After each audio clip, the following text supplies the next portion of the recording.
Velkommen. Mit navn er Jeppe Tengbjerg. Jeg driver Tengbjerg Sundhedsuddannelser, hvor vi uddanner massageterapeuter, akupunktører og zoneterapeuter.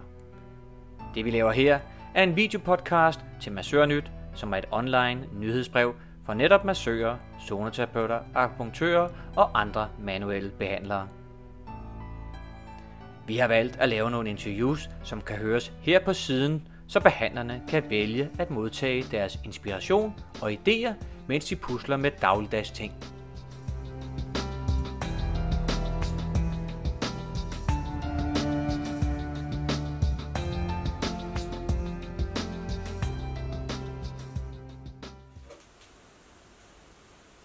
Mario, welcome to our little podcast here in a summer house, actually in Denmark. You became the world champion in massage 2019, not only in the category of chair massage, but also the overall final. Was amazing. How did you feel? I feel so well. I feel so welcoming. I feel embraced by everybody, and everybody was smiling and congratulate me. I feel like in a family. Yeah, I had this feeling, and that something great will come from it. Did you have this feeling during the competition? Yes, as soon as I arrived, I saw so many people smiling and say hello to each other. Some people they already know each other, and for so many different countries. Somebody dressing traditional Thai clothes, other Japanese, and this. I said, wow, looks like the world together. That's the feeling that I had, and all people smiling and saying, oh, this is like welcome place to be. I had this feeling, and towards the 2 or 3 days, it was the same, just a build up and more and more and more. So I become know so many people over the world, and it's really a very special event. Yeah, and how did it change? I mean, you were a therapist, and then I know that you have been teaching also a little bit after. Is that true? Yes, so I was a therapist. I'm a therapist still, and everybody afterwards they like what they say, they saw, and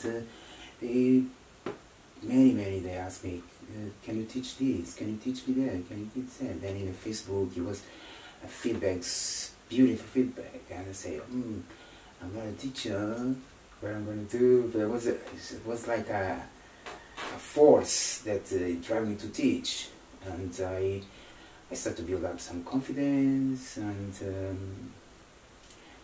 I started to teach one-to-one, and yes, so now I organize workshops, and to teach the massage that everybody saws in your event. Yeah, it's and can you please describe? I mean, it was a chair massage, but what else to say about it, really? What kind of method did you use? Okay, so the chair massage that I do, it's a combination that what actually I learned. So I learned Thai massage, I learned shiatsu, and by the time I was doing my chair massage in Whole Foods, that was my first job, I was doing also Tai Chi. So while I'm doing the chair massage, normal chair massage that I learned, I start to walk with the Tai Chi movement, Tai Chi steps, because I was doing Tai Chi. It was something that say, okay, walk this way, it looks much smooth, and following the energy together of the receiver and yourself. So soon I start to move as a Tai Chi around the chair, and it just was automatically everything, it comes up. Then develop this style that is Thai, Tai Chi, Shiatsu. Did you use bamboo sticks also? Yes, I use bamboo sticks because I love Thai massage, I love Thai culture, and I dedicate some of my share massage to Thai culture and Thai style, using bamboo. Yes, using bamboo.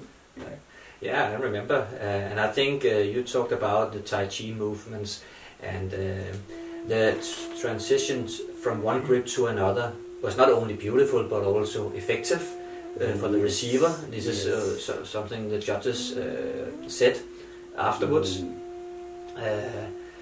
What else can you tell? Do you also do the stretching and so on during the chair massage? Yes, so the stretch that I do also, they all have to be in line with the Tai Chi and the energy that is flowing brought to the massage. So everything is very smooth and the stretch very slow, like movements of yoga when you go from one to another, very slow and breathing. So there are no sudden movements. It's everything, even the stretch, they are very smooth. So the stretch are based on shiatsu stretch, Thai massage stretch, and some Chinese. So it's like my chair massage. It's like I go Tai Chi Ki. So Tai come from Tai Chi from shiatsu, and Ki from inner force energy, that is Japanese house. So it's like a combination of three nations. It's China, Thailand, and Japan. Yeah, you are very inspired of the Eastern culture and the treatments. I'm thinking about if you look at Western, I mean, what are you trying? Are you trying to tonify people, or do you try to relax them? Or is it both?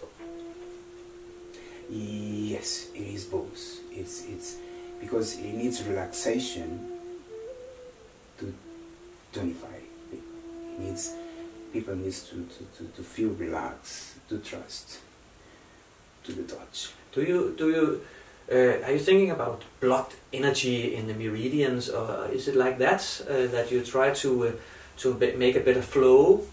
Yes, it's part of also the massage. There is this stretch, relax, and then the meridian itself relax, and it shows up, and then we can find the blockage and try to help the receiver to block itself, these meridians. So it's really a complex and massage that he works superficial and very deep in Thai style, Japanese, and Tai Chi, that is important. Yeah. And now you have begun teaching. Can you tell us a little bit about what can you offer? What kind of classes do you offer? Is it workshops? Is it weekend courses? What to expect? Yes. So the Tai Chi Ki,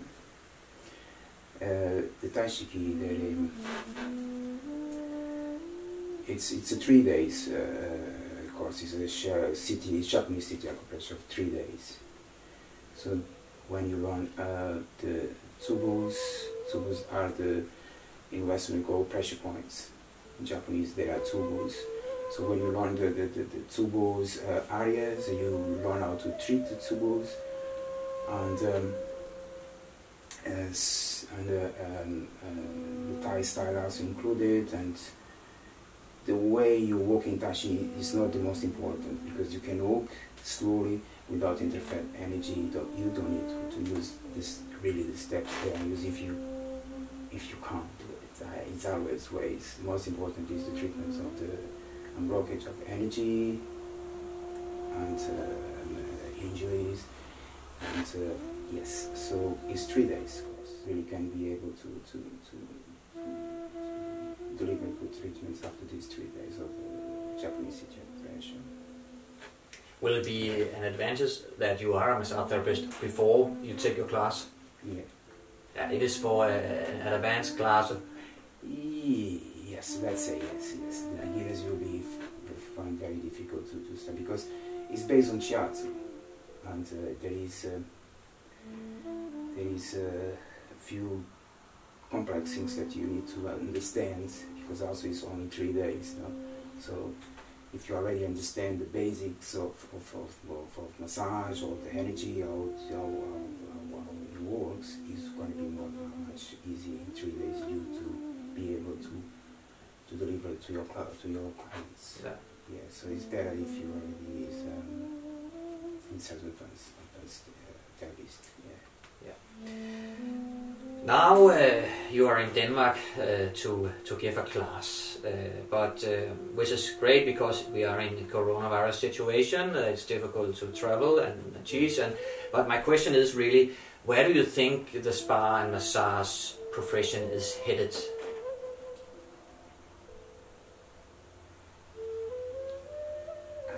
I have the feeling that it's a great things still here to come. I believe we therapists we will realize few things and we become much stronger and much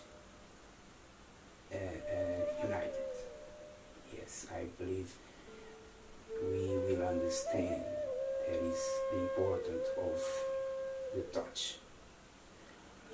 And we are in advanced position because we already learn much about how to use our hands, our energy to help people to feel better.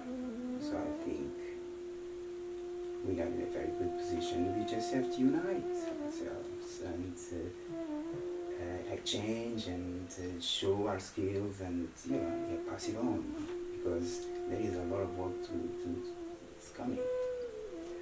It's funny you're saying this because I have been interviewed many of the key players in our industry here in this podcast, and they all say actually they expect great things to come out of this.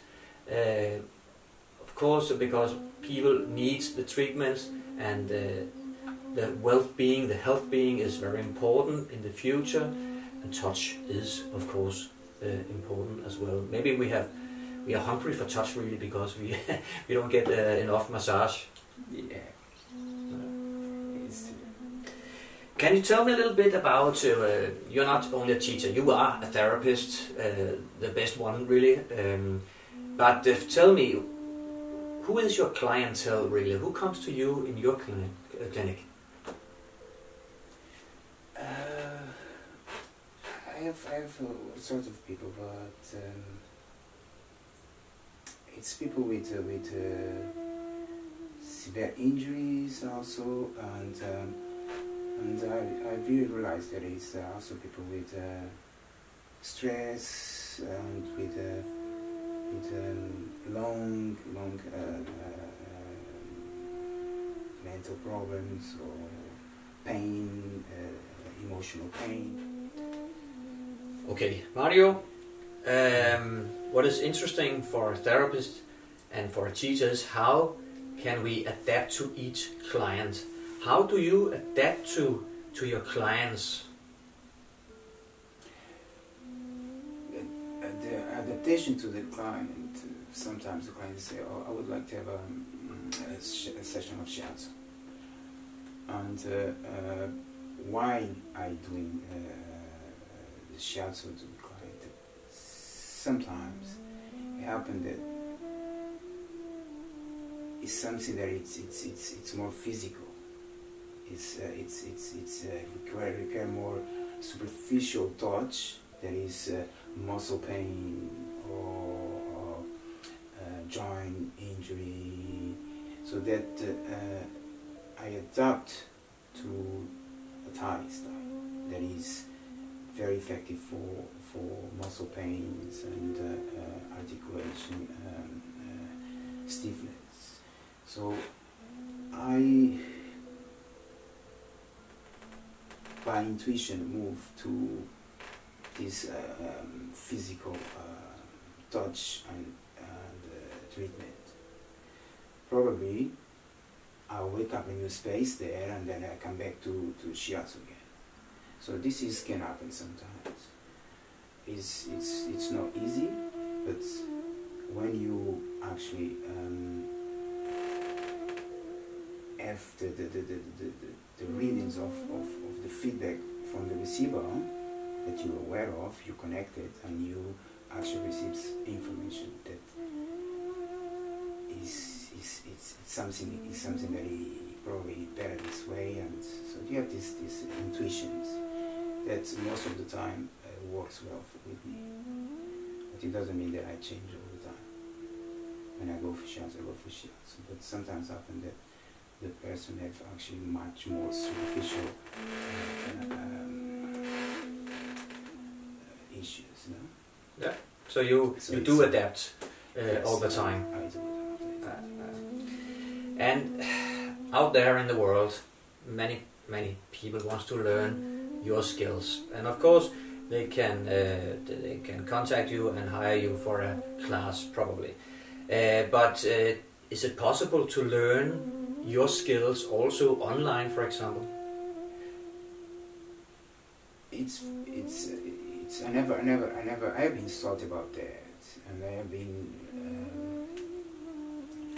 reflect how difficult it is. You pass it on skills of shiatsu, because shiatsu is very traditional culture Japanese, that he was teaching from master to students, one to one, two to one, not too many students. So it's traditional past physical, present, one to one. So it's kind of a skill that is very difficult to pass online. But you can pass some skills online. Of course, you can pass some skills online. But because shiatsu, it's a traditional Japanese shiatsu, the pressure that is, hands, thumbs, the action comes from your central energy pass to your heart, and then the touch just flows. So this is very difficult to teach online.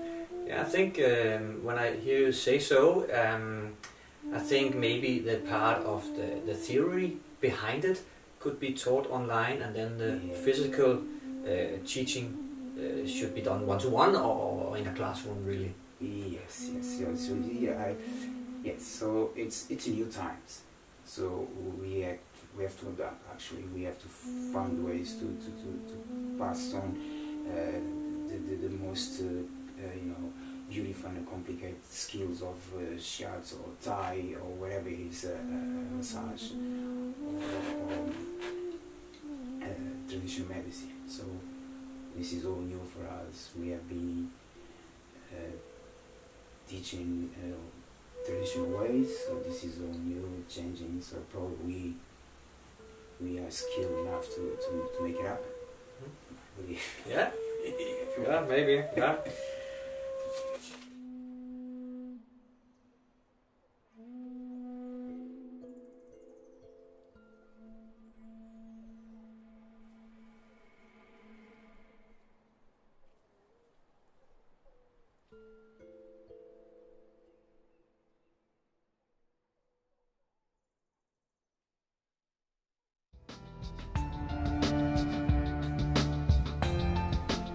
Kære lytter, tak fordi du lyttede med. Kom gerne med forslag til, hvad denne podcast kunne tage op af emner. Tilmeld dig MassørNyt på Tengbjerg.dk og få løbende tilsendt spændende artikler og podcast om inspirerende mennesker fra Danmark og fra udlandet, som vil fortælle om spændende behandlingsmetoder, og grib muligheden for at teste dig selv af med en af vores mange quizzer inden for anatomi, fysiologi og sygdomslære, eller om massage, zoneterapi og akupunktur. Du kan også følge skolens Facebook-side Tengbjerg Sundhedsuddannelser og finde mere inspiration. Tak for denne gang.